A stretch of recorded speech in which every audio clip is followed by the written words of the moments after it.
here you see the presentation, and this is just Okay, so the right thing. yeah, Okay. easy. Okay. So yeah, it's just the right one. Yeah.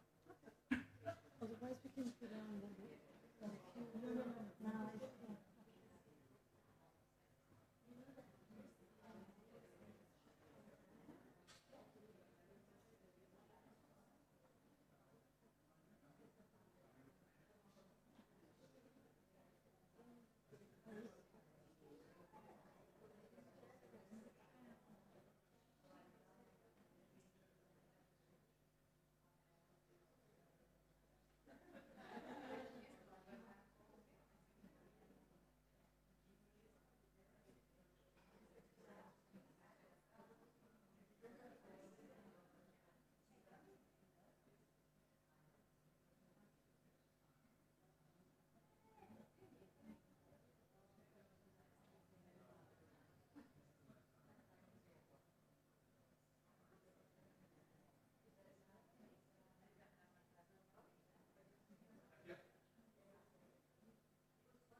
Questo è il massimo, io credo, ma...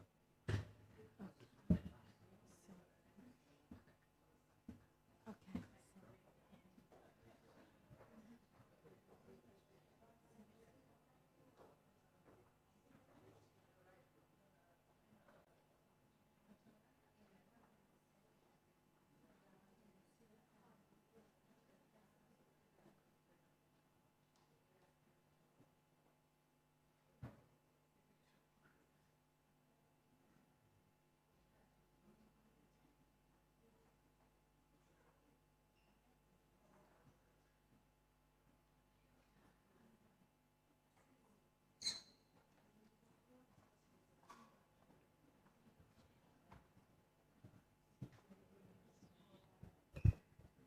Buonasera e benvenuti a tutti.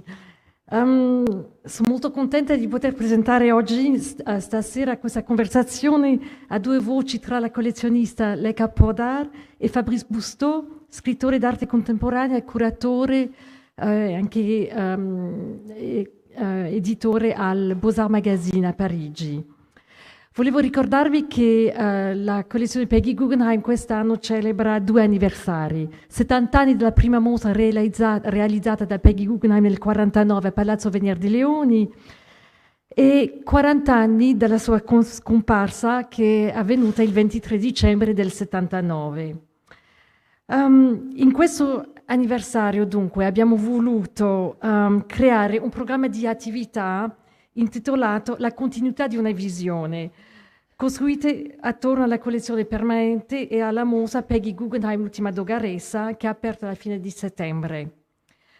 Questi appuntamenti di conversazioni vogliono attualizzare l'insegnamento di Peggy Guggenheim e lasciarci ispirare dal suo esempio di donna visionaria, di collezionista e di patron of the arts.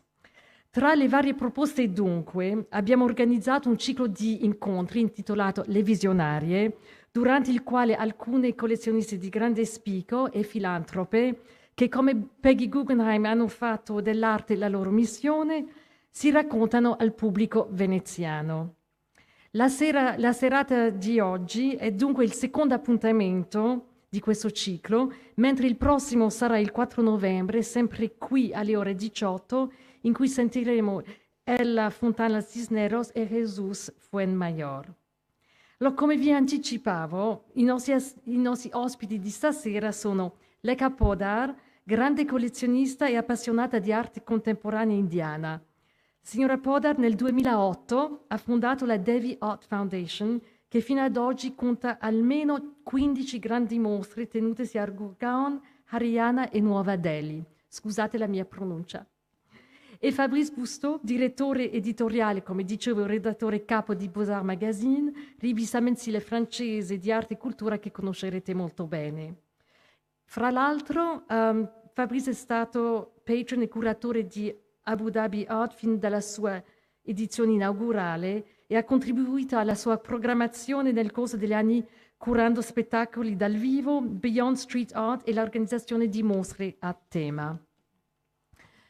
Dunque, Lekha e Fabrice, prima di tutto ringrazio voi moltissimo per aver accettato il nostro invito qua a Venezia. Vorrei anche ringraziare l'Istituto Veneto di Scienze, Lettere e Arti per la cortese ospitalità in questo bel luogo. E chiaramente ringrazio come sempre la Fondazione Araldi Guinetti di Vaduz che come sempre rende possibile questi nostri public programs. Naturalmente vi invito a visitare la collezione per Peggy Guggenheim per scoprire le nostre attività e anche per partecipare ai nostri incontri di approfondimenti vari. Il calendario completo è sul sito del nostro museo. Ricordo anche ai residenti di Venezia e della città metropolitana che il giovedì, per la durata della mostra L'ultima dogaressa, c'è la possibilità di accedere gratuitamente al museo. A questo punto vorrei passare la parola a Lekha Poddar e Fabrice Bousteau e grazie di nuovo per essere qua. Thank you so much, Lekha and Fabrice, for being our guests tonight. We're really delighted you're here. A small group, but very keen, passionate group who are delighted to listen to you, and I'm sure they'll be as excited as I am to hear what you have to say about collecting, about philanthropy, about what your mission is.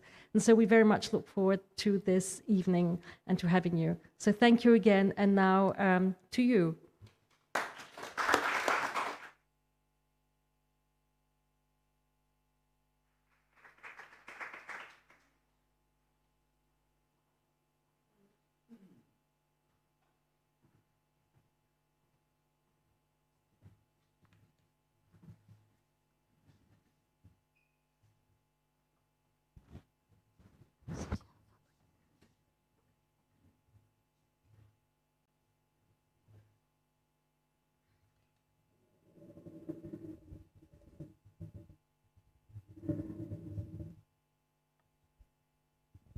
Good evening, everyone. I hope you can hear me. I want to thank the Peggy Guggenheim Museum for inviting me to give this, have a conversation with Fabrice, especially as the title of the ongoing, I think, talks are going to be the visionary. There was no bigger visionary than Peggy Guggenheim herself, I think. But I'll just tell you a little bit about what I do as a collector and how it all started.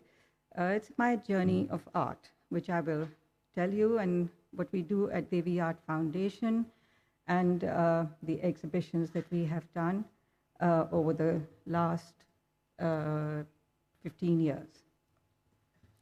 So just want to start by saying that I never studied art or art history, but I seem to be a student forever because I constantly want to learn.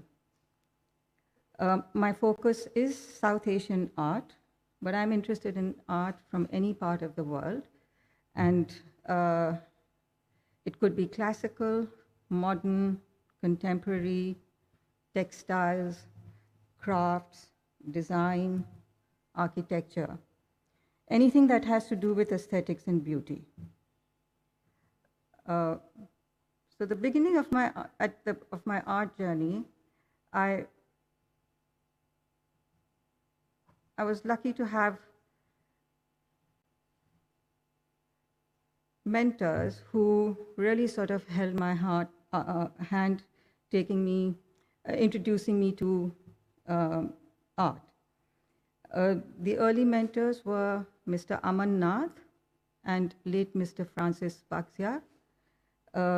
They were writing a book on a place called Shekhawati, which is in Rajasthan, India. My family comes from a village in this region, and Shekhawati is referred to as the Venice of the East, because it has really village after village and town after town, which has frescoed buildings, and from the outside and the inside.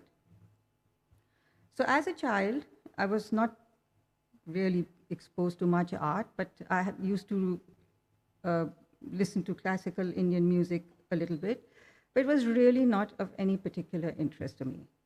So my first encounter with, Helena, no slides? Oh, okay.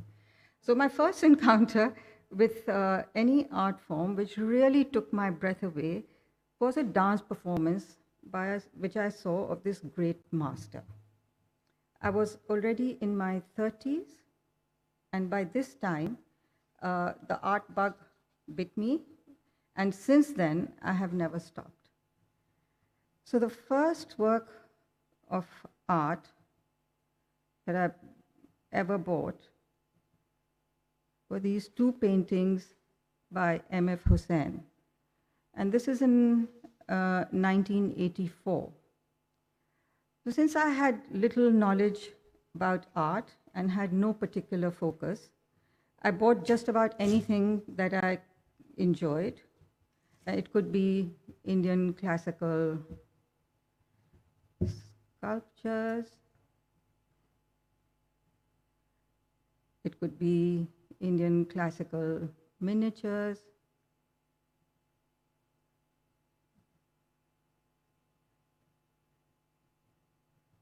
Or it could be bronzes, anything really that I happened to set my eyes on, which sort of interested me.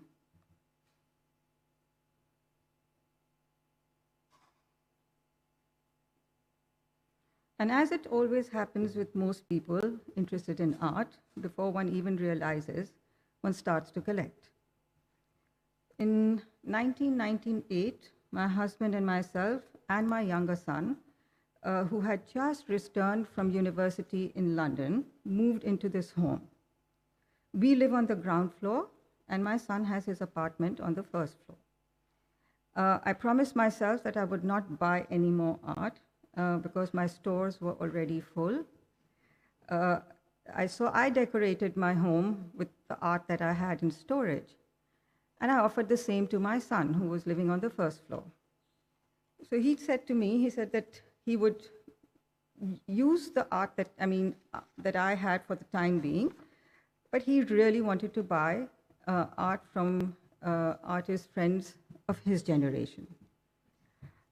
So I told him, I said, well, if your allowance allows you to do so, so certainly go ahead. When he started to buy, he would show me what he was buying. It frankly didn't interest me at all, because it was new media art, videos, installations, etc., which I was really not particularly aware of. But soon my son, I think, realized that he had to pay his art bills. And who would he turn to? So he started encouraging me to go to exhibitions with him, and quite quickly I got drawn into the contemporary art world, and I soon became my son's accomplice. So this is the way we live in our home. This is my bedroom. This is my son's dining room. I don't think you can really be having a happy dinner with cow dung balls all around you. And this is our driveway. The black car is mine, and the car in front is a sculpture by Subodh Gupta. So in the early... Perhaps Lekha, you have to explain your relationship with this car, his ambassador. This car was being produced by my family, and my friend Subodh then one day turned around and said, I want to cast a car. I mean, I said, which car? He said, your car. I said, you've got to be joking. But in any case, he decided he wanted to cast this car, which was being produced by our family, and I used to ride this car. I still ride it, by the way. So he decided to cast this car in aluminum. I said to my family that, why don't you people buy this car, because it belongs to your factory, but none of them were willing to buy it. So in the early 2000s, there was no one in India collecting contemporary art except for us. It was also a time when India was opening up economically to the world, and people from around the world who were interested in the contemporary India art scene were constantly being directed to our home by artists and gallerists. And soon our contemporary art collection expanded to Pakistan, Sri Lanka, Bangladesh, Central Asia, and Iran. Tribal and folk art from India, and also contemporary Indian textiles. There were no art consultants in those days, so whatever we bought, we really researched ourselves. As a result of that, we knew 80% of the artists that we had in our collection.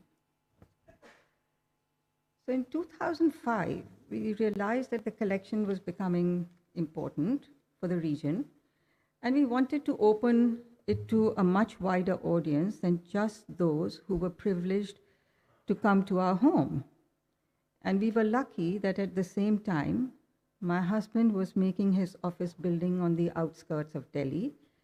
And since he was not using all the space, we were fortunate to get about 750 square meters of space. And that was really the birth of our art foundation, which is called Devi Art Foundation. Until now, we have done 17 exhibitions. And so this was the building where we started to exhibit. We've done 17 exhibitions. And since most of the exhibitions are from our collection, we thought it would be a great opportunity to invite non-curators to curate exhibitions, as they would not have to go running all over the place to ask for loans. So our curators have been just graduated students from Goldsmith College, faculty and students from Jawaharlal Nehru University, which is one of the leading universities in Delhi, art critics, artists, graphic designers, scholars, etc. So I'm just going to show you the slides of exhibitions that we have done, but I'm not going to talk to you about every image, because I think some will be self-explanatory, some I might explain, things which are slightly, which don't really explain what the artist was trying to communicate. So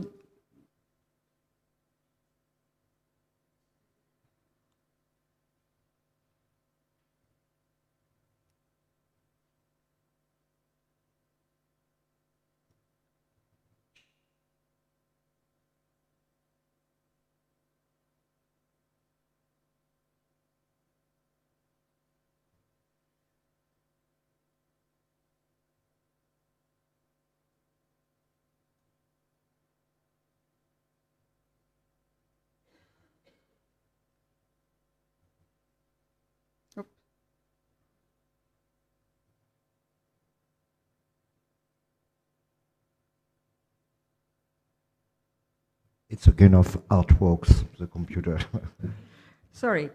So I'm just going to start explaining. So the first exhibition was called Still Moving Image, and it was curated by a young girl who was just about 26 years old, just graduated from Goldsmith College. And the focus in this show was on video art and photography from India. There were about 64 works by 24 artists.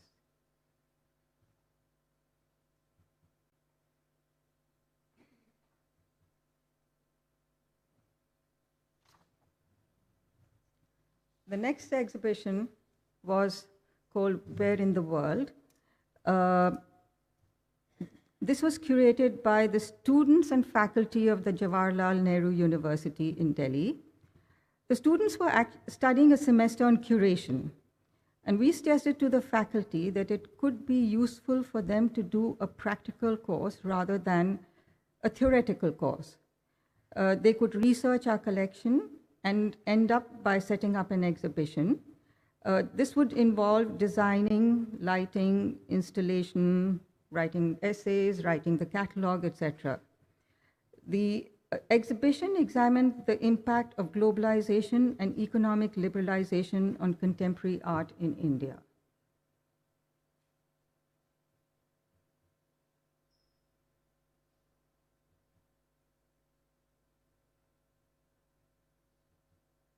I'll just explain this work because this is a self-portrait, as you might call, of the artist. And the two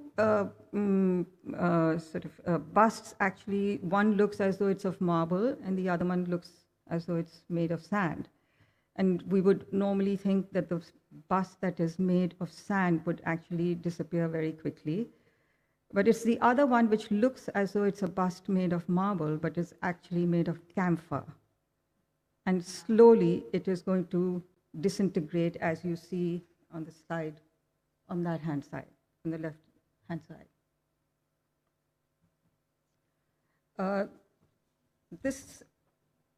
The one-year drawing project was a show which we did, which involved 4 Sri Lankan artists.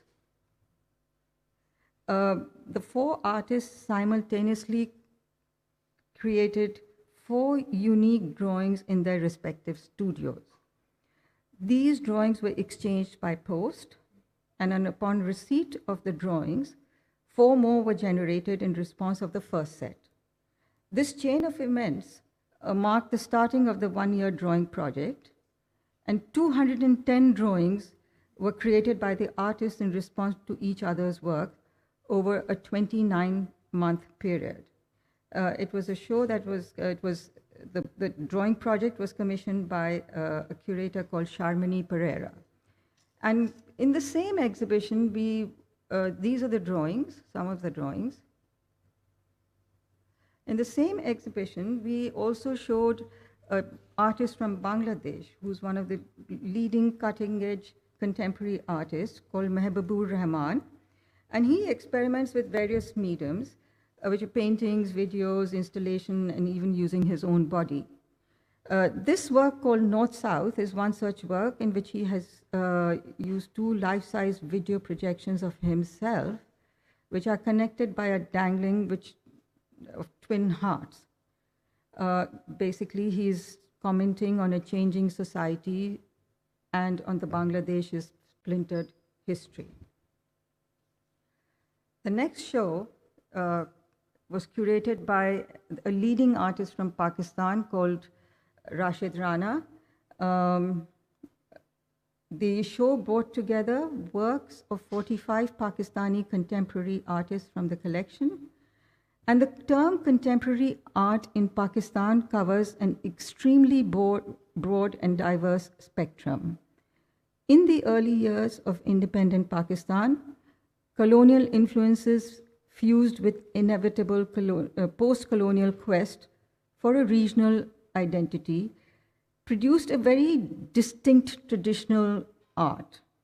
But however, over the last years, there has been an emergence of a new kind of art, which is in touch with the international artistic currents geared towards the understanding and the mindset of today's global audience.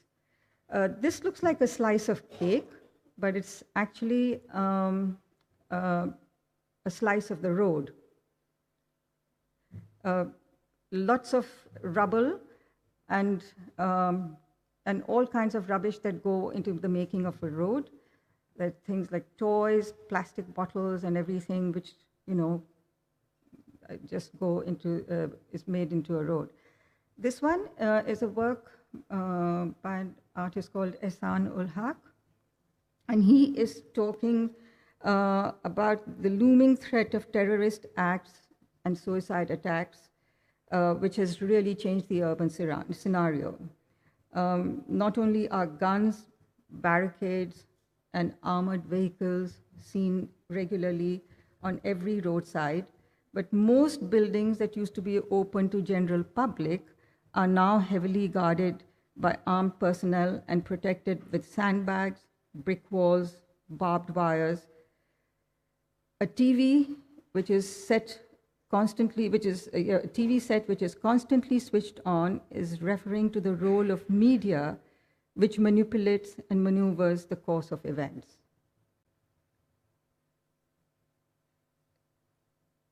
This is a video. I'm sorry, has not been shown as a video. They're just two images. And it's about the sensibilities of sight, sound, and memory, such as water and acts of swimming and drawing in somewhat a dark atmosphere. The next one was an exhibition that we called Vernacular in the Contemporary.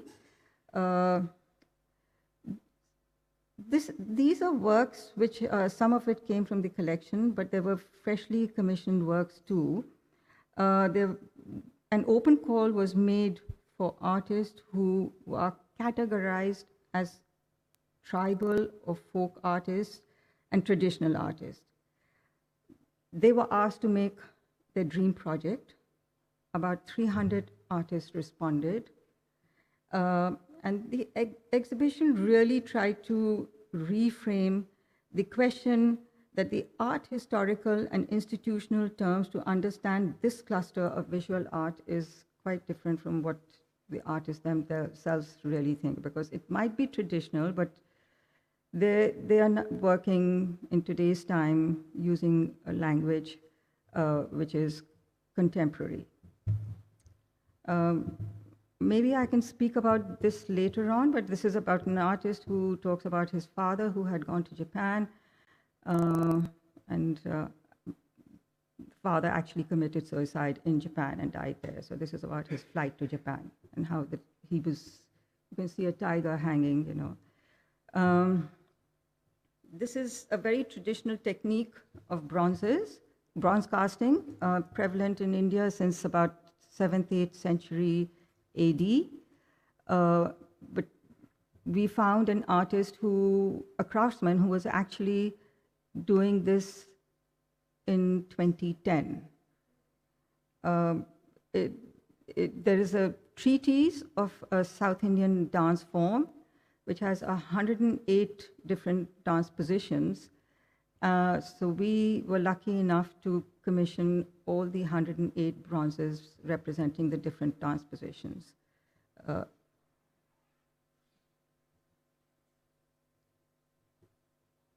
This is paper cut. It's a proper doorway, full door height. And in India, I think we have a road crossing which goes both north, south, east, and west. So there are 4 doorways in here.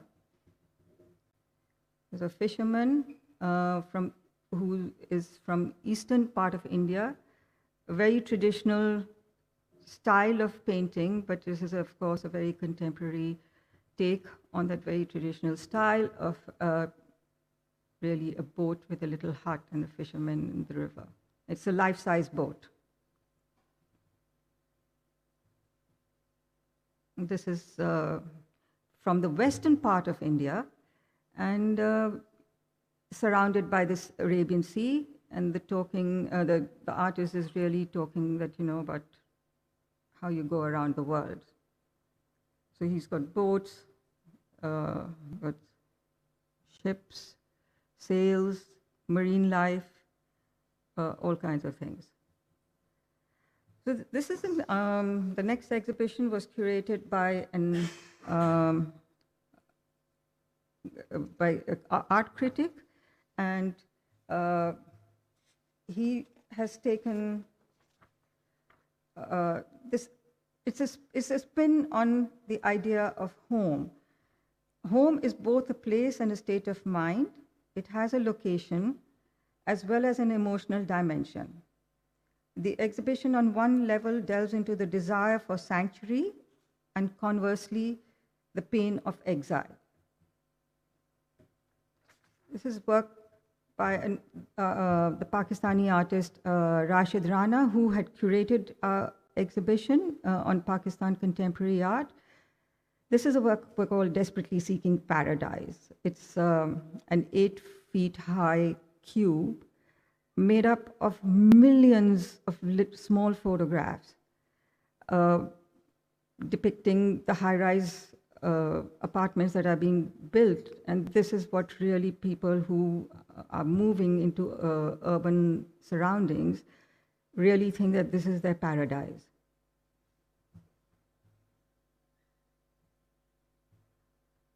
A Sri Lankan artist who's showing interior of a dining room, and instead of the lace being on the table, which there is also, but she sort of made this entire cobweb of lace screening the entire dining table set. This is an artist from Mumbai, and this was a work made in the exhibition on the wall.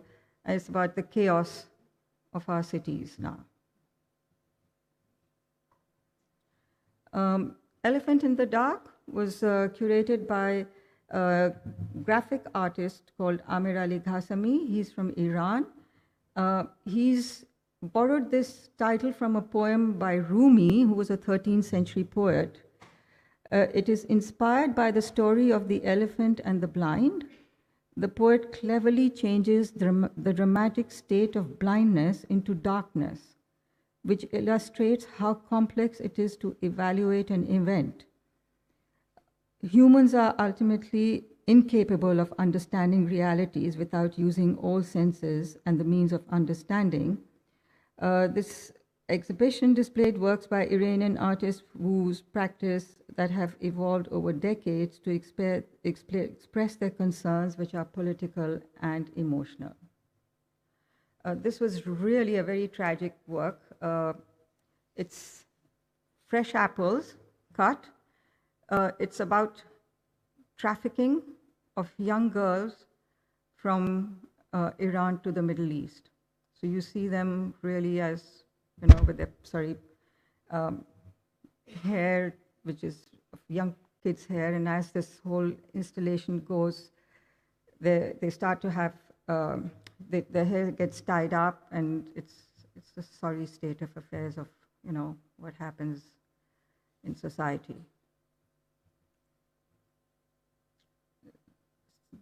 The work on the floor is about candle and how candles basically radiate light. And the work right behind is by another very important artist from Iran. It's actually calligraphy, but it's gibberish.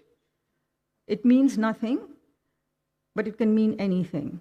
So you can treat it as a horizon, you can treat it as landscape, you can treat it as the sky and the earth, whatever one sort of, reads into it. This is now the traditional, one of the older artists whose work is called Vincent, Reza, and I, and she loved Van Gogh's works. It's a traditional miniature painting, but she's using a knife to actually put coal in her eye, and mirror has a portrait of Van Gogh.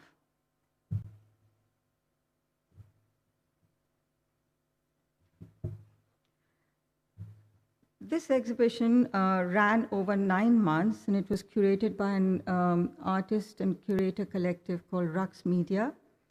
There were about 100 projects involved, and these projects were performances and events involving all kinds of art, including graffiti, textile, dance, music, technology, lectures, cinema, design, book releases, installations, architecture, videos, experimental sounds, etc. There was a library in the space, open to the public for the entire 9-month duration, which welcomed people from all kinds of all fields to further expand the definition of art. And the endeavor here was to question the idea of a strict galleried exhibition, choosing to look at an exhibition and as an ongoing, evolving process, rather than a static show with an opening night and a main event. This is a girl who made books. They were hand cut. All the paper was hand cut, handmade. 100 books were made. And she not only did she make the drawings in the books herself, but she also invited the audience to draw in the work. This is the way it was installed. And this was the hub where all kinds of events happened, where lectures and videos and conversations and everything happened. These were some video installations during the show. Black Sun was curated by Shehzad Dawood, who's an artist, Pakistani-British, and it leads him to reflect on his own idea and his own internal, sort of his diasporic emotion. The works displayed, therefore, explore conflicts of identity, but not merely external identity conflicts, but internal, personal ones as well. This is a work by Mattie Braun, who is an artist based in Berlin, who drew inspiration from Tagore and references another Indian artist called Somnath Hoare. He is interested in the way meaning shifts between different contexts and cultural misunderstandings that arise in the process. He uses materials from different cultures that appear to clash in the real world, but mingle seamlessly in his world. This is by an Iranian artist called Samira Akhilhanzadeh, and she works in Tehran. In this work, she encourages the viewer to think about their own identity and heritage through an old family photograph in which she mirrors the subject's eyes. And this forces the audience basically to reflect on themselves. The next exhibition that we did was Indian Textiles, New Conversations. In India, we have a great tradition and rich handloom textile tradition still alive. And the aim of this exhibition was to explore textile as art. It was, again, there was an open call for proposal, and works were mainly commissioned for this exhibition. 30 works were created in a contemporary idiom by a variety of designers, visual artists, and a filmmaker in collaboration with master craftsmen and artisans. This is a brocade piece and represents the 7 horses of the sun god, which is there in Greek mythology as well as Indian mythology. This is an embroidery representing feminism from eastern part of India. And it's the first time that the designer actually worked. This is generally done with layers of textile, old textiles put together. and embroidered with any thread that they find, the women find at home, but this time the designer actually wanted to use gold thread on a red cloth, and very strongly believing in the violence that the women go through, and about how the feminists are really taking a stride to break out of that whole emotion that they suffer. This is a carpet, a cotton carpet, which we really put on the floor. And this was made as a flying rug. The loom for this was about 25 feet long. And the design was graded from the bottom to the top. And it was woven like this. The next exhibition was curated by, actually she was the principal of the National College of Art in Lahore. It was called The Night-Bitten Dawn. She's an artist and an activist. And she drew upon the poem of her father, which was called The Dawn of Freedom. And the exhibition reinterprets the moment of partition of India and Pakistan nearly 7 decades later. Inspired by the poet, the artists here probe the past and present simultaneously to circumvent history as it is told and try to reimagine and fashion it anew. So this is a work by an Indian artist called Nalini Malani and a Pakistani artist called Iftikhar Dadi, and is possibly the first collaborative work between artists from both the countries.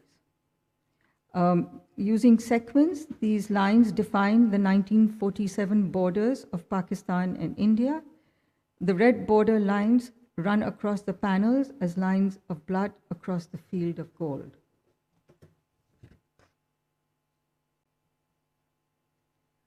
This is work by a younger artist called Blame, and as we know, we blame everyone, we blame everything, we blame our circumstances, we blame everything around us. So this was small little bottles filled with red liquid, really representing that, the violence that blame creates. And this was a video projection. This was actually a film, but projecting through this window was light and what we can only look at in the future as hope.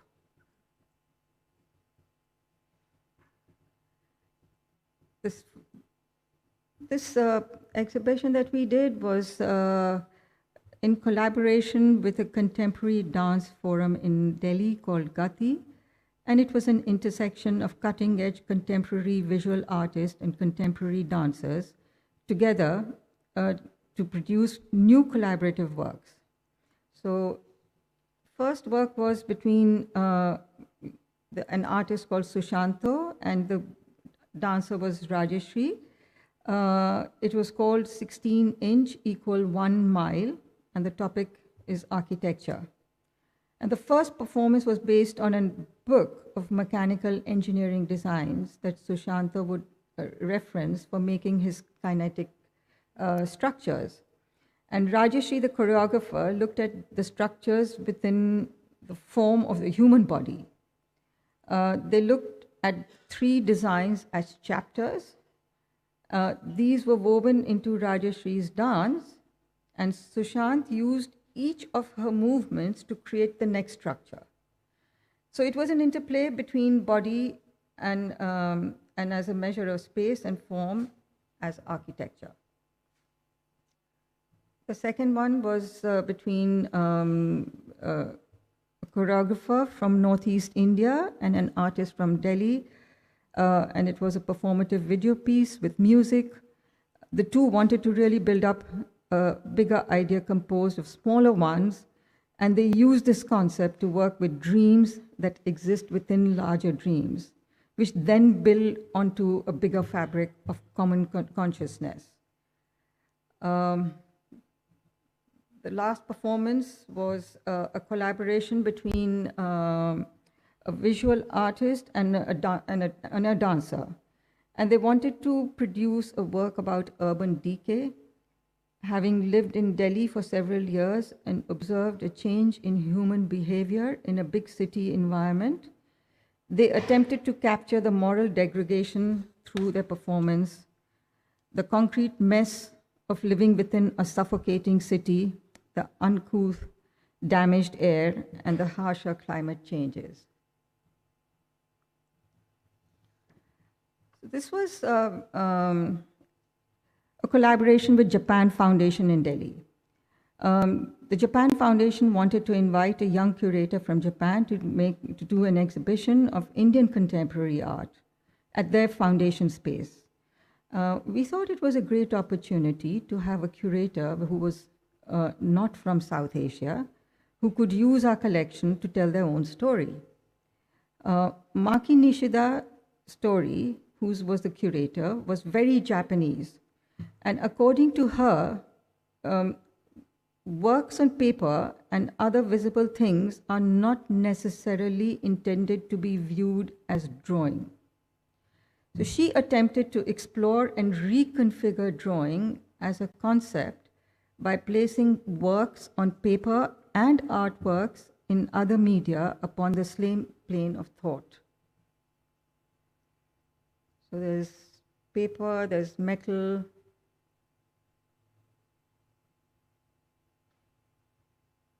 This is wicks which are burnt on paper, light wicks, which we use in our oil lamps.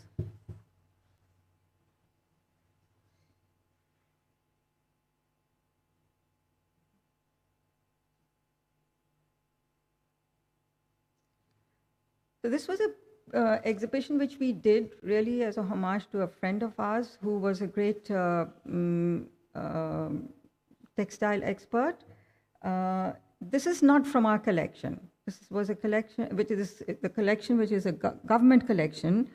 And the exhibition of these handcrafted textiles were made for the government of India between 1981 and 1991. To be exhibited in festivals of India that the government held across the world. So we did this exhibition in January 2018 at the Crafts Museum in Delhi. The textiles covered a wide range of India's traditional textile techniques, including pigment painting, dye painting, printing, weaving from across the country. And the idea was to explore the contemporary relevance of these inherited skills and products of Indian textiles and craftspeople. Tree of Life, which is printed and block printed, which is hand painted, sorry, and block printed. This is actually just hand painted textile, with screen printing as well. Brocade weaving.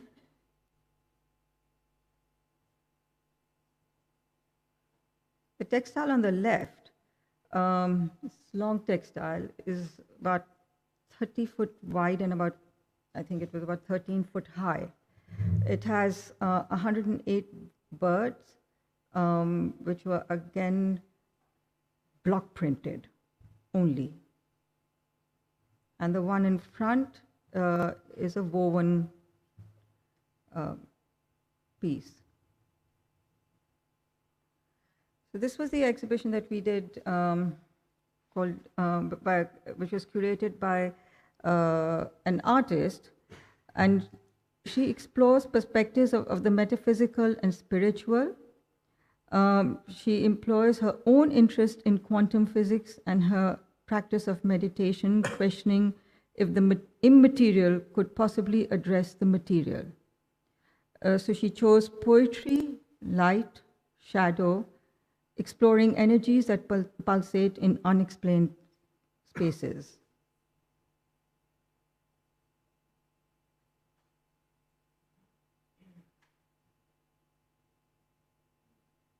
So a young artist from Bangladesh.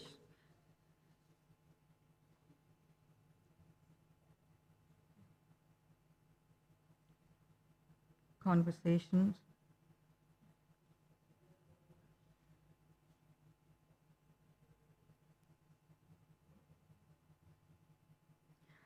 This is an exhibition we've just finished at the National Museum in New Delhi.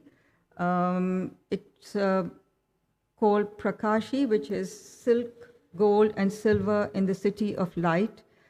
It opened in September of this year and has just closed a few weeks ago. It was an exhibition of textiles showcasing the finest traditions of contemporary weaving. The textiles had been hand-woven on traditional Indian draw looms over the last 25 years in a silk weaving workshop in Varanasi, which is run by one of our finest textile historians called Rahul Jain. The technique used for weaving of these textiles of gold and silver brocades and velvets are the same as were used in the mid-17th and 18th centuries. To situate the textiles within the milieu of luxury arts, they were juxtaposed with some historical textiles, miniature paintings, jewelry, and decorative arts from the collection of the National Museum.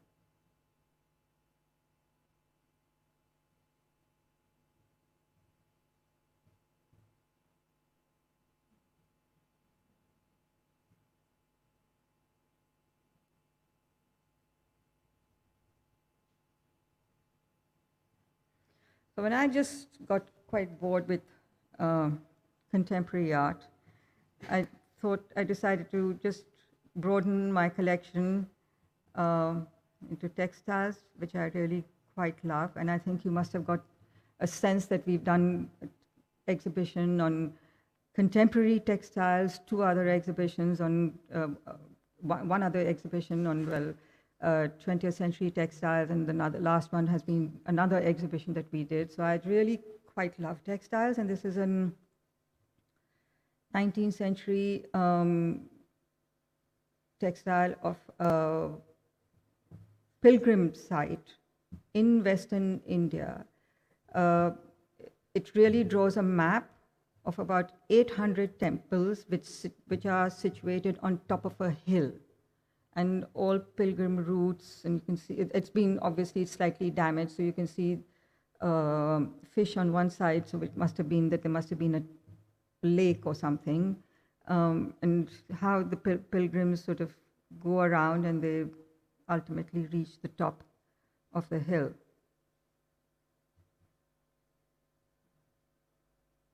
This is a Mughal shawl, 17th century. And then I also started to buy very early terracottas. This is from eastern part of India. As you can see, it's like 1st century BC to 2nd century AD. These are rather large pots.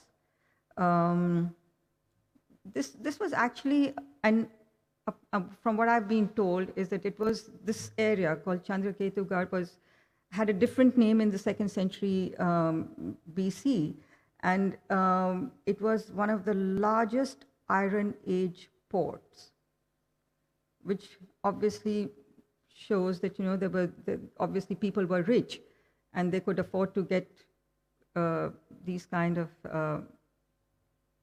fancy things made, because I don't think it really had any use for anything, any use, but they were obviously decorative.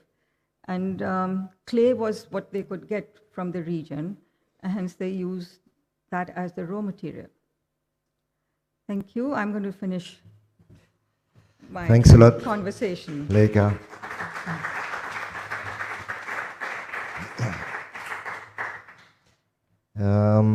So, I'm Fabrice Bousteau, I'm the editor-in-chief of Beaux Arts Magazine. I know very well India because I went in India the first time in 1996, and I believe I went to India like 80 times, and I created a huge exhibition in Pompidou Center 8 years ago about Indian contemporary art.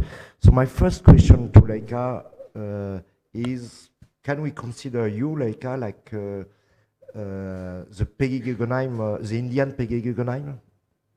No, I don't think so.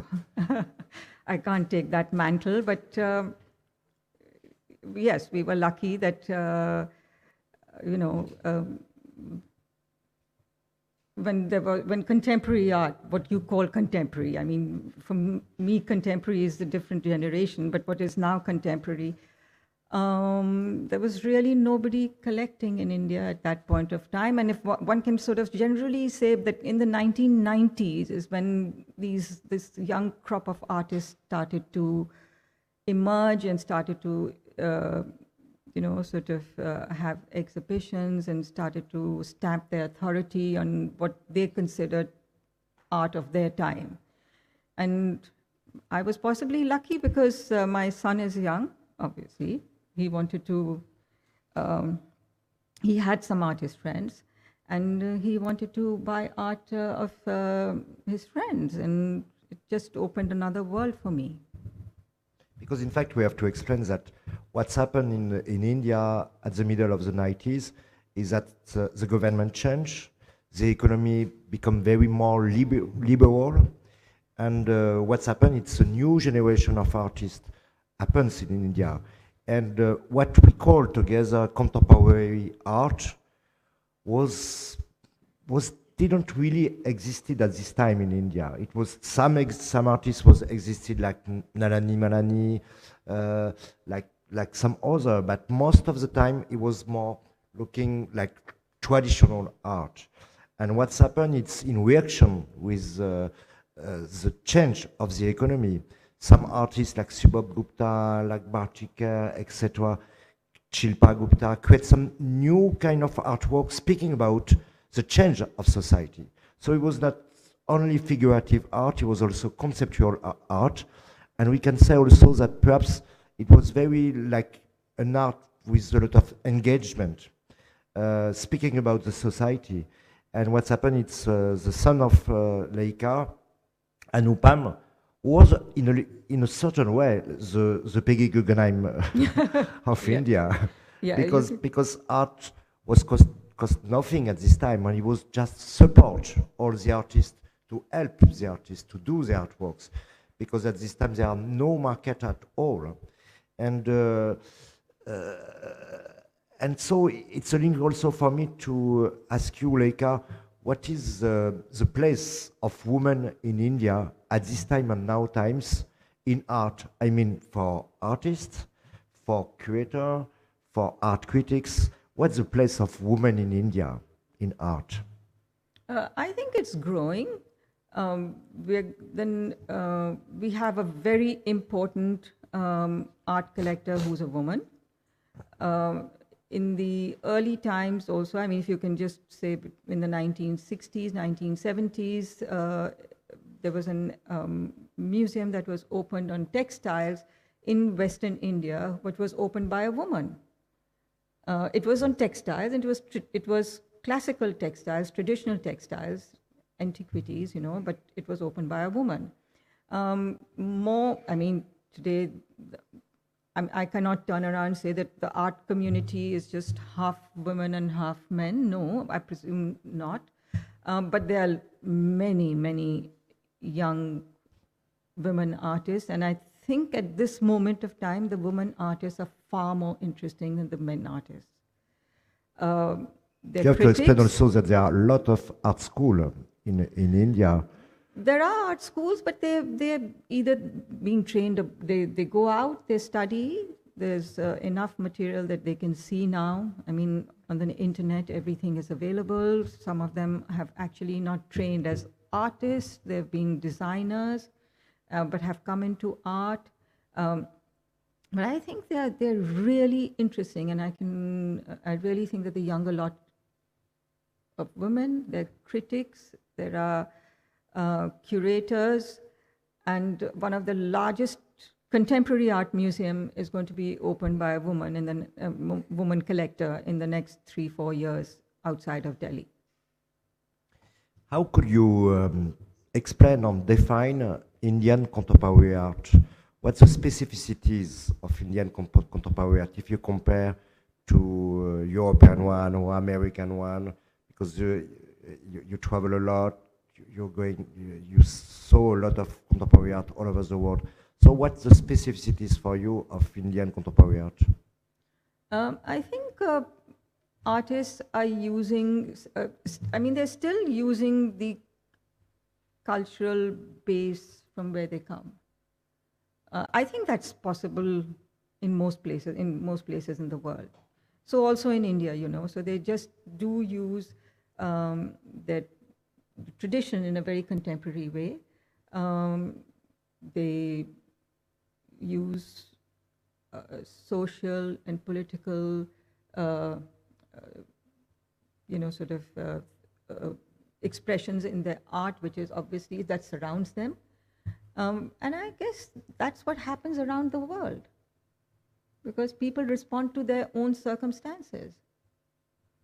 Yes, but in a way, I wonder if Indian contemporary artists were not in advance if you compare Occidental artworks. I mean that, for example, of course, in India, heritage and culture is very, very important even for the younger artists, more perhaps than in Europe, because in Europe or in USA, most of artists are speaking about, doing a kind of, what can I say, art about art. So art about history of art. In India, artists are very, very fed by the history of India, by the tradition of India.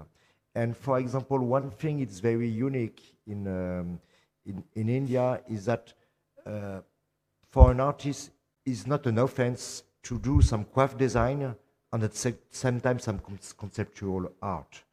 Now it's begin to be trendy in Europe and everywhere that artists mix conceptual art, what we call also contemporary art, with craft design, with ceramic, with knowledge, with old knowledge. Before it was absolutely the opposite. We artists wanted to be absolutely opposite from craft designer, etc.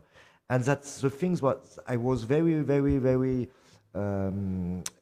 impressed by this way that our Indian artists mix everything very easily. What do you think about this? Yeah, Lekha? Because we have all crafts of the 17th or 18th century as a live tradition. You can get anything made in India that could belong to the 17th century. As I showed you the textiles, they're actually draw looms which were a 17th to 18th century. So if one works, and artists, if they're influenced, and they are getting actually quite influenced by the tradition. And I think also it comes from the thing that we still have a very strong family bonding. So through the family, you still get the traditions. And through that, I think that it also spills over then into the art, because they see what's around, what they have experienced, what their families have experienced. And yes, I think people are sort of responding to crafts also because they now just think that that is their tradition. They use it in a very contemporary way. A couple of photographers have actually collaborated with craftspeople. Like I was showing you one of these images of the guy from the western part of India who had made a globe, and he was talking about a journey through the world. So she has actually collaborated with them to make photographs. So people are collaborating and doing. I'm not saying everybody is, but yes, people are doing. There was an exhibition 2 2 months ago, a month ago, by a leading artist called Sudarshan Shetty. He shows around the world. And he made this long table with objects which he had bought throughout his life.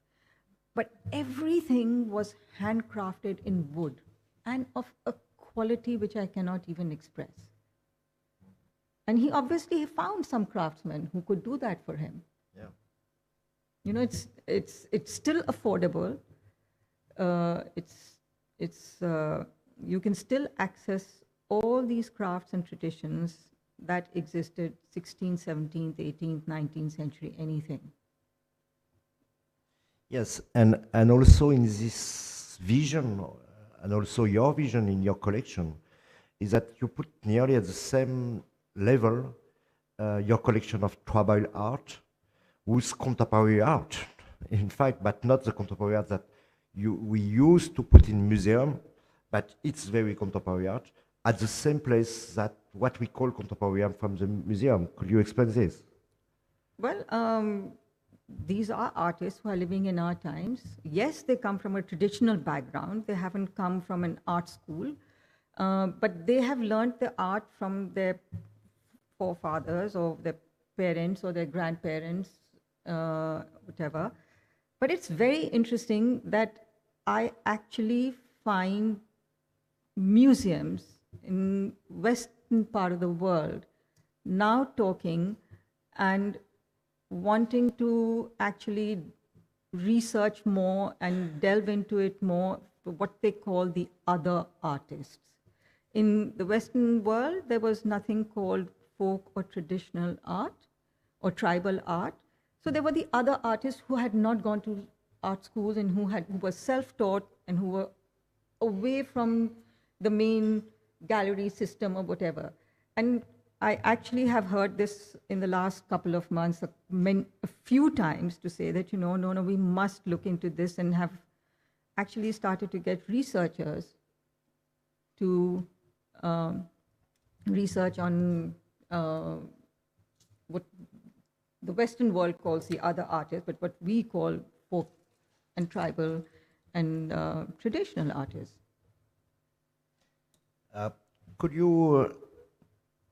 Can we speak now about the art market in India?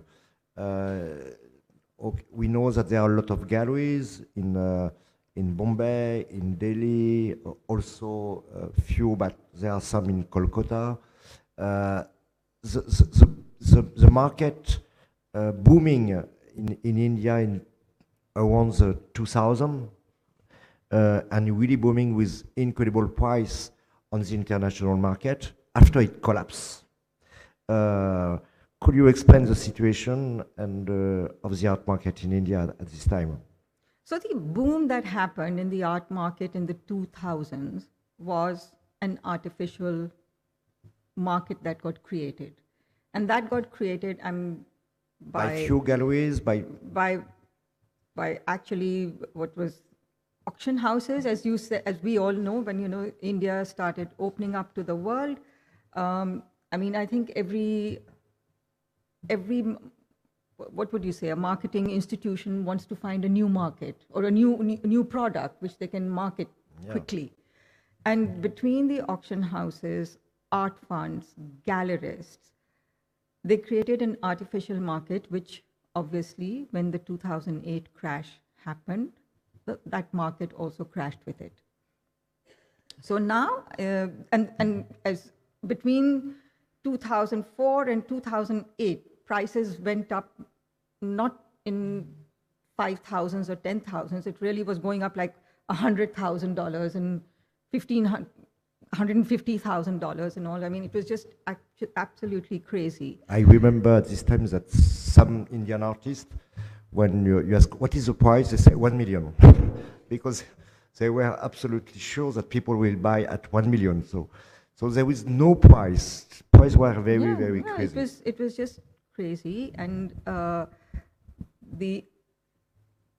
it was, why wouldn't they quote 1 million if suddenly somebody sitting across you was turning around and saying, oh, your art is so fantastic and we will sell it at that price.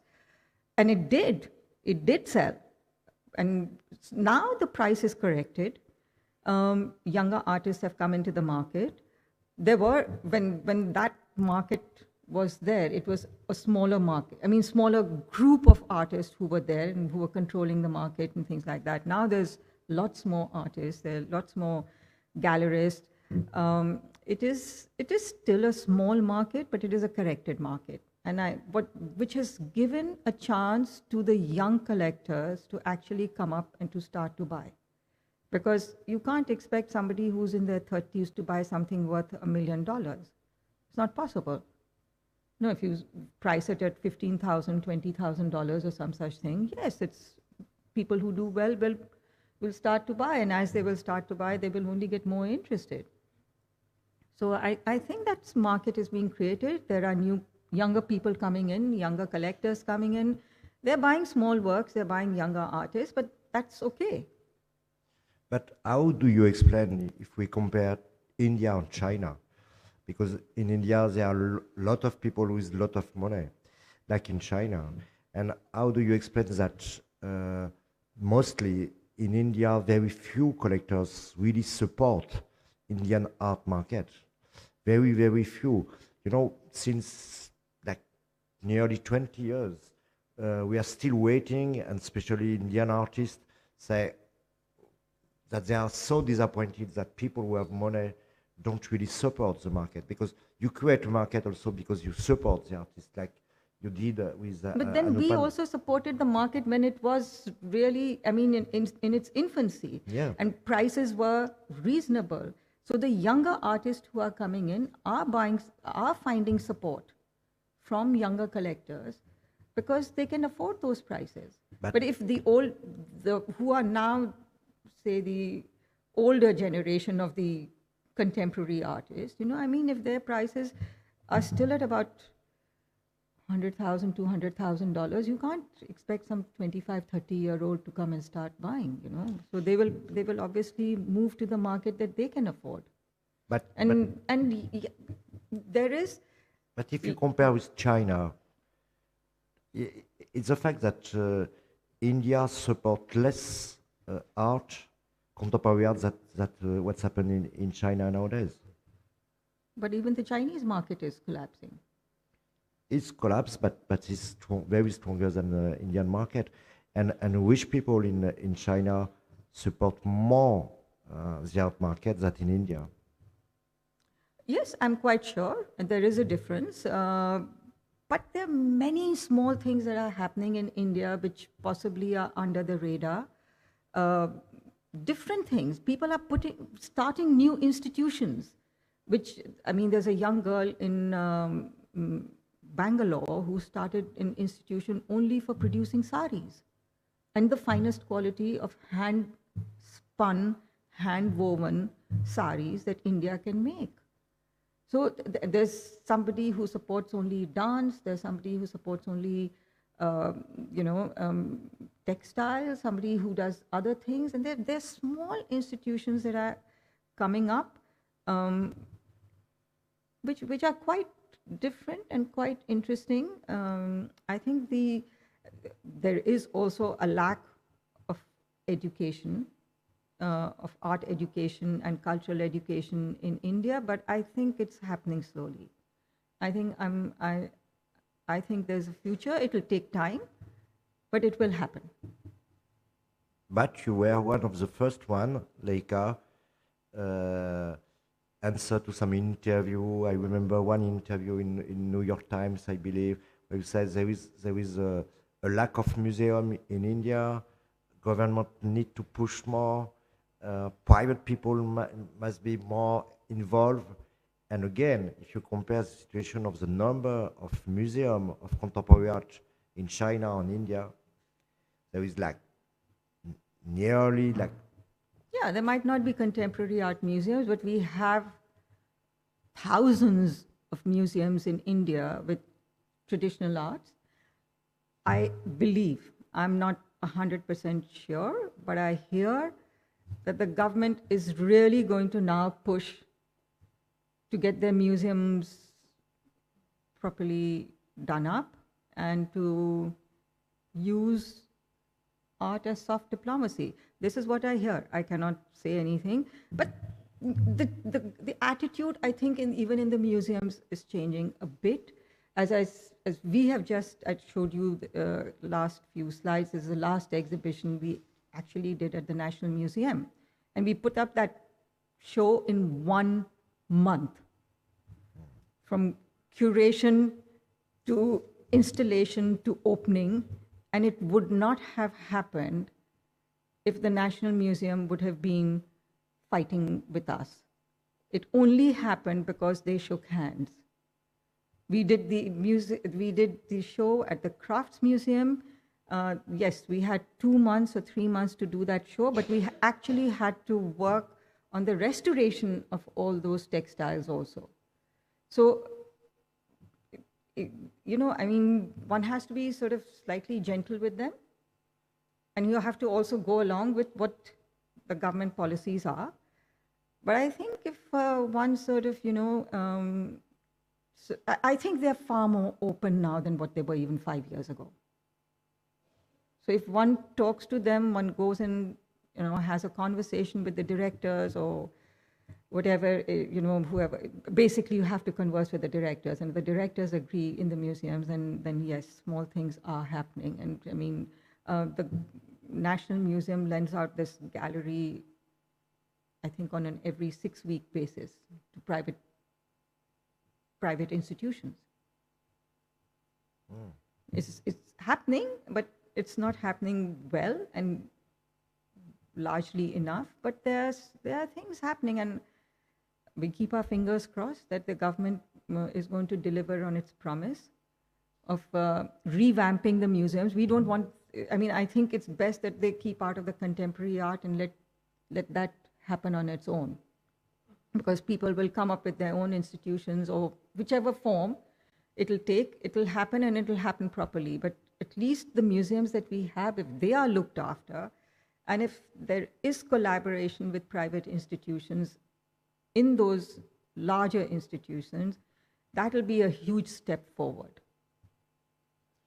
There is one very big success, I believe, in Indian contemporary art, is the fabulous, I don't know if you heard about this fabulous biennale named the Kochi Biennale. Yeah.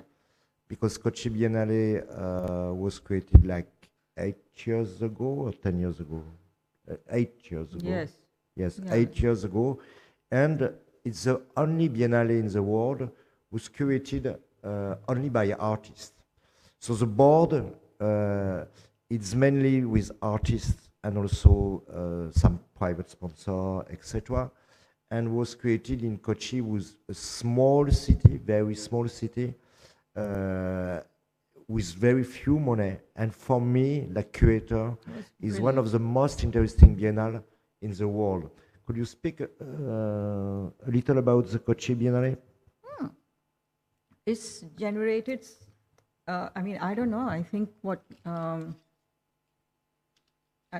I don't know the figures, but it could be something like about 250,000 people go for the Biennale, which lasts only 3 months. I think it starts on the 12th of December and finishes on the 12th of March. So maybe even more people go. Yes, it's always beginning 12, 12, 12. Yes. because in India, you have some signification of the numbers, and it's finishing 13 of March. Something like that. Yes. But it's just fascinating how much energy it has generated in the city. I think now all the galleries are manned by local students. Yeah. Who get trained obviously in 1 week to sort of take you. Not take one around the galleries, but they, along with the security, they stand there to guide you if you want any answers from missing. And they have now. I think along with that they have a film festival, and along with that there's a young artist festival or a student festival or something. So the spin-off from that one Biennale, which started only 8 years ago, so obviously it's only like 4 editions old, or it's 5 editions. Yes. I don't know if it started 10 years ago. Next one will be next year. Yes. I mean, that's already such a huge spin-off from that one biennale that has happened. I believe there are other biennales also being planned in other parts of India, but we'll see when that happens. Yes, but that one is an international success, and usually it's about like 50% of Indian artists and 50% of international artists. Yes. And it's really, most of the time, I discover myself some international artists and some of the scene of India, because artists are selected by artists themselves. So it changes the relationship between the gallery, between the creator, etc. It's very, very unique. It was very interesting. This last Biennale was actually curated by a woman artist, and with Anita Dubey, and she brought in, I think, 3 or 4, as what we've been talking about, the traditional folk tribal artist, into the Biennale, into the main Biennale. You know, it was not a spin-off somewhere separate. It was part of the main Biennale. Yes, it was part of the main Biennale. So that's for me the main events. There is also another problem of India with art, is that in fact there is few international art of contemporary show in India. Perhaps you can explain this. It changed a little with the art fair, but few Indian collectors collect international art, and few international art is showing in India, except in 2 or 3 places. Could you give me your point of view about this? Yeah, I think you're absolutely right about that. You know, I mean, I don't think many Indian collectors, I think barring 1 or 2 who might be delving into international art, and that's also a gentleman in Pune who buys impressionist art only. But no, they don't. And I think it's also the lack of education, and it's not that I think people now don't go and see art, global art anymore. That's not the criteria, but I think they don't have the confidence to do so. And I think it's also a price point, but I think there are some younger people who are, you know, sort of looking at artists from around the globe. I know there is a collector of video art who collects videos from all over. Yeah, but there are not really many who you know, buy. And there is also a problem of tax, because you have to pay more when you import art in India than if you are in France or in England. But now that is there, and the whole, you know, customs issues of imports are so problematic. Tax is one angle, but now we are also taxed on the art within India, because now we have a GST system, which is a general sales tax system, which basically taxes most art. Just before propose you to ask some question to Lekha, I just wanted, Lekha, my last question is, could you speak about your favorite artist or one of your favorite Indian artists and explain to us why it's your favorite Indian artist? No, there's so many. There are really so one. Many. I cannot talk of one, because, you know, I mean, I can just sort of think about 30 works immediately. I mean, I think that's rather unfair. Yeah. Okay. Question to Lekha. Hello, good evening. I would like to engage with both of you. I am from the Africa Forum and from Amsterdam, the Stedelijk Museum. I'm an artist curator, and I'm very impressed and happy to be here, and I'm very honored to be asking you questions. Also, I would like the audience to invite them for questioning. But first of all, what I noticed in this whole interview and conversation is that the frameworks are shifting. You say about how the Western world has a vision of primitive, tribal, etc. But right now, what's going on is the whole shift of how art is viewed, the histories, and how it's blended through diasporas and through the colonial heritage that has been blended in. So I find it very interesting that Lekha said, well, you can find every way of art making from the 18th, 17th century, which is already studied and executed in India, and they have an elaborate skill. So it's very interesting how all these dichotomies are ceasing to exist. They are blurred. So right now you'd say there's a whole Biennale circuit going on worldwide.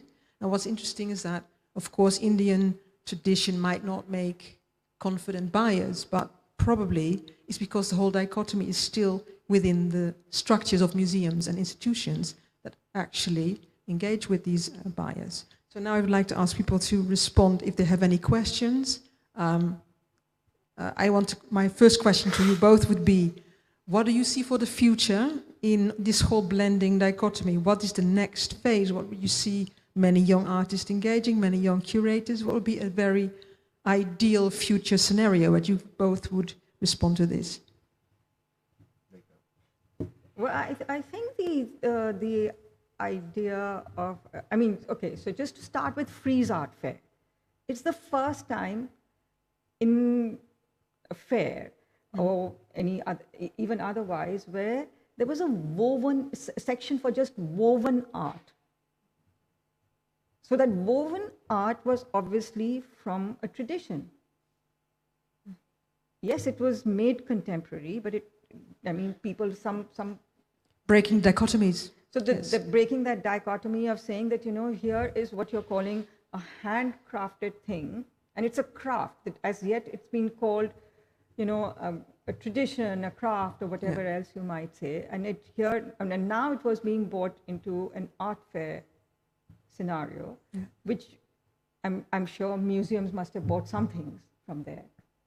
Museums are waking up, that's what you're saying. So those shifts are happening, and as I said, I've actually heard in museum scenes where now they're actually talking of this, what they call the other artists. Yeah, well, I like that you name it like that, because there was like in Utrecht in 2011, there was a whole study program that was called Beyond the Dutch, and the Dutch have a huge colonial history which they cannot handle.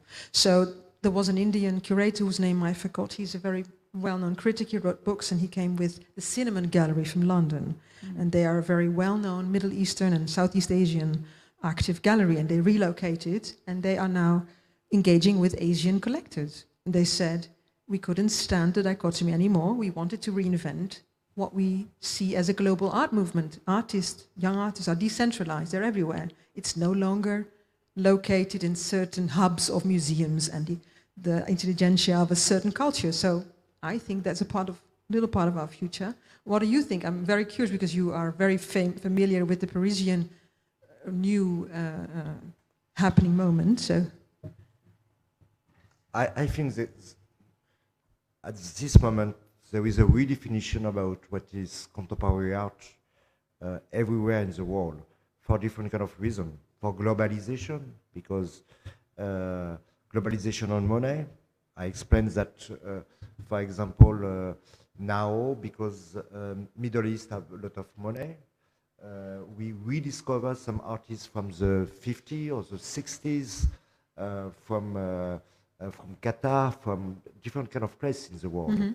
And before it was only like Western art, and now Western art have to be in competition because of the globalization with all art from all over the world, even from art from the 50s and 60s of India.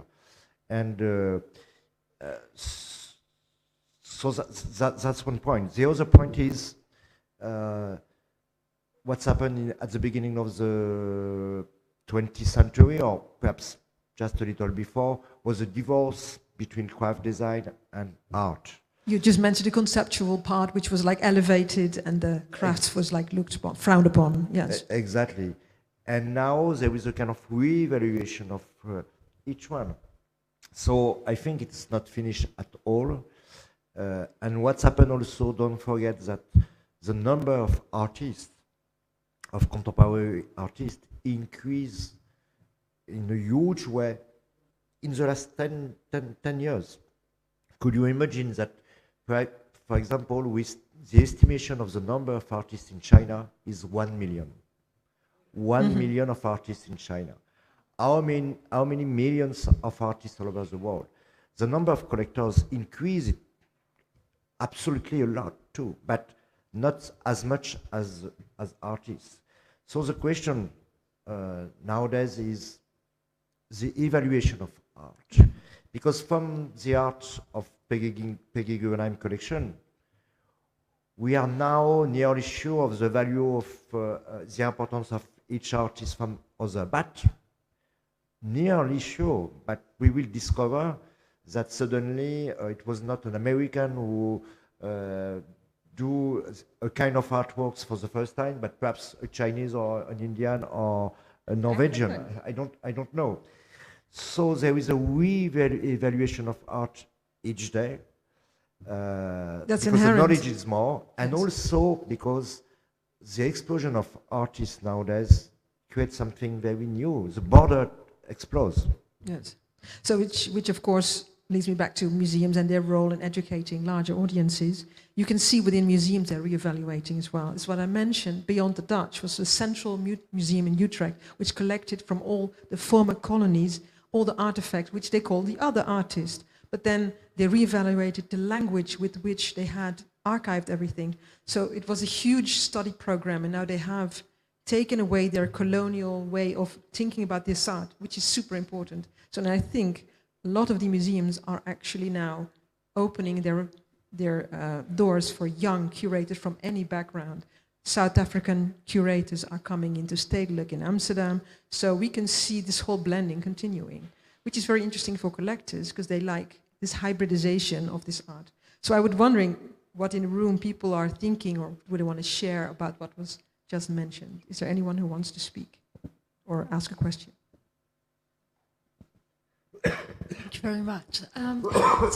So talking about education, can you tell us maybe a little bit more about what the Devi Art Foundation does?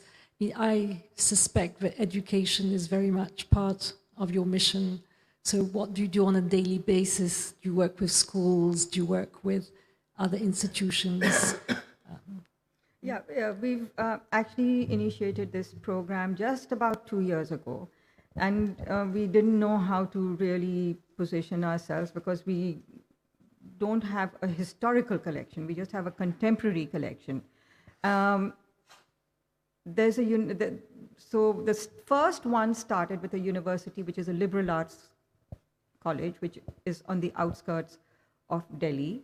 It is actually a private university backed by Indian Americans. All the Indians who made money in America, they have offered a 1-year course as a scholarships course to about 80 students who come in after doing their undergrad before going off for their postgrad. And this, in this, they initiated one course which was on our art history. So Devi Art Foundation just did the contemporary module of that.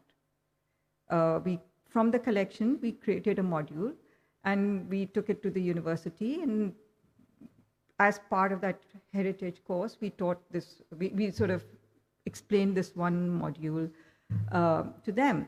Since then, they have started to have something called an experimental learning program, in which I think all those 80 students are divided into small groups. They're offered many subjects, and these students actually come from completely different backgrounds.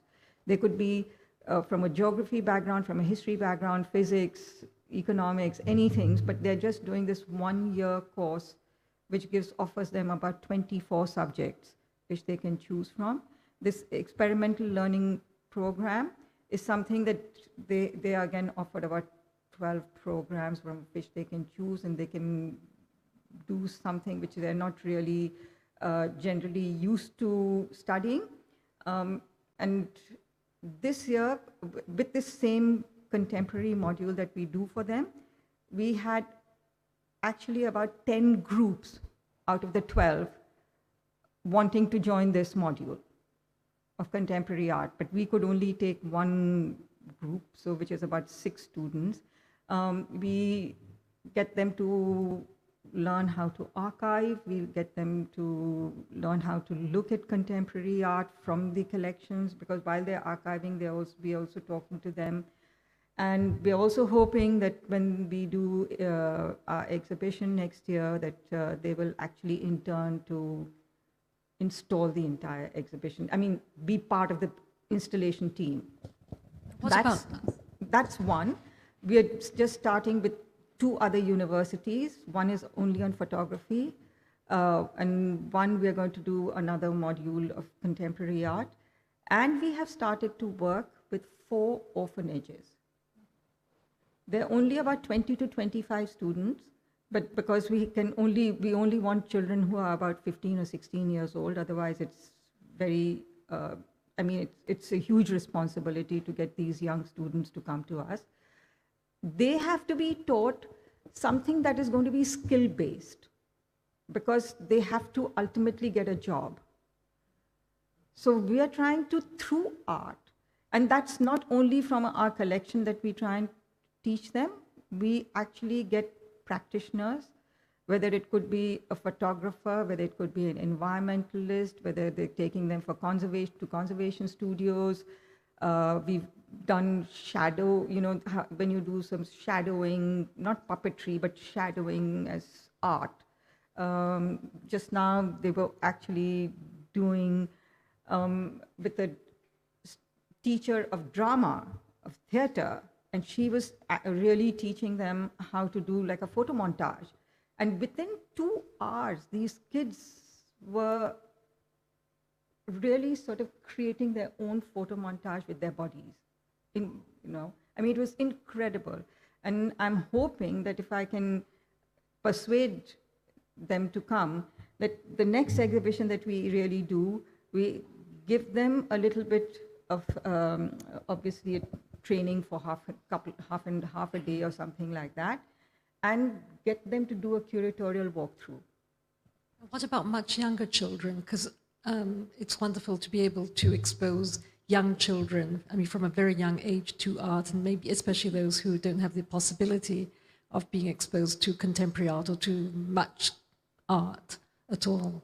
We haven't got down to that level at this thing. It is certainly our agenda. We have one girl who used to work with us, who's still working with us, who is very interested in all this educational programs. So she's doing this with us, but only concentrating on the educational bit. It'll happen. We are only just 2 years into this, and we've already got, I think, along with along with the orphanages, we will now have about, I think, 3 to 4 universities, which we will be working in collaboration with, at least. Let's see where it goes. There's one university who's saying we actually want to do a whole course on contemporary art. I don't know if we are equipped to handle that or not. So it's a 2-way street, and we're working on that.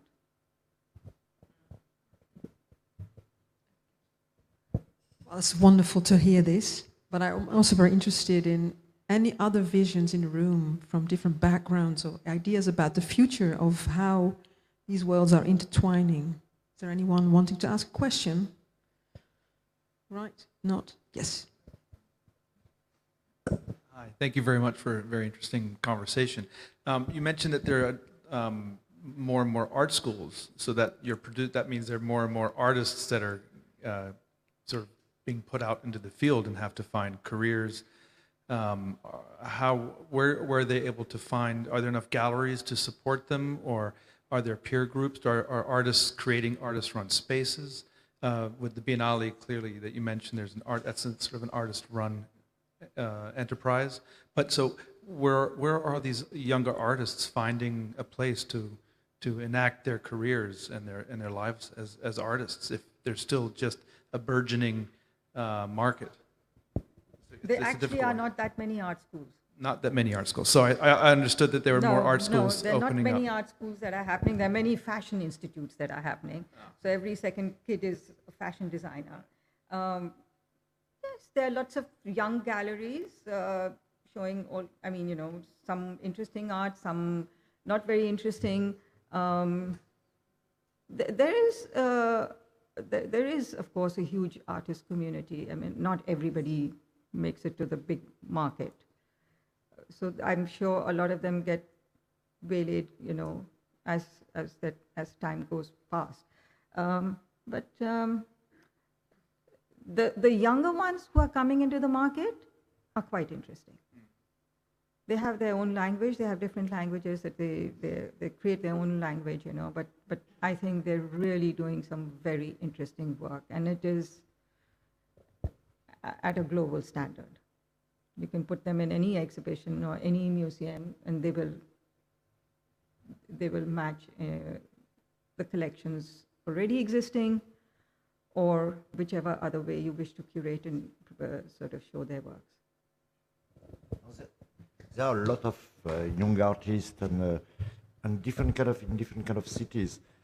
I think the main problem now is that because there is not enough support of Indian collectors, there is a lack of interest nowadays of Indian contemporary art by the Western Museum, by the Western gallery. Well, I'll just tell you, the Tate has made a huge collection of Indian contemporary art, because I do chair the South Asian Acquisition Committee. And in the 7 years, and this is South Asia, I'm not talking only of India. Yes, Sophie. I think they have got about 70, 80 works, mega works, not small. Yeah. So there are institutions, I mean, yes. I think Pompidou tried to do something similar, which hasn't happened. But I think in the UK, because there's such a huge Asian community, that a lot more happens there. So the Western world is looking. I mean, and at the end of the day, at the Met Bauer also, they've had Nasreen Mohammadi, they've had Mrinalini Mukherjee, 2 shows of Indian artists within 4 years. Yes, I agree. All the well-known artists like Yes. Malini, Subop, but then Bharti. the younger ones are getting collected. They are being placed in museum collections also. Both in New York and in Venice, been supporting Indian artists, even though much older artists in some cases, deceased artists. But there is definitely, I think, an interest and a longing for spreading the interests, let's say, of painting abstraction beyond the confines of European and North American art. Mm-hmm. Yeah, I think so. On that note, that was very an interesting point. Oh, sorry, I just finished. Okay. We were kind of. My friend Georgina wanted to ask something. Anyway, maybe at this point, if there are no other comments or questions, I want to thank you very, very much again. I'm sure we could go on.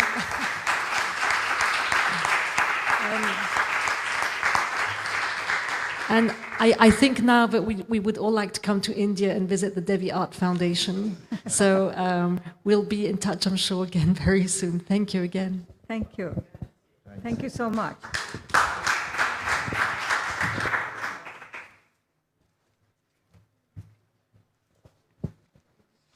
Throw this on. Sorry? No, I'll just get this. No, I'll give it to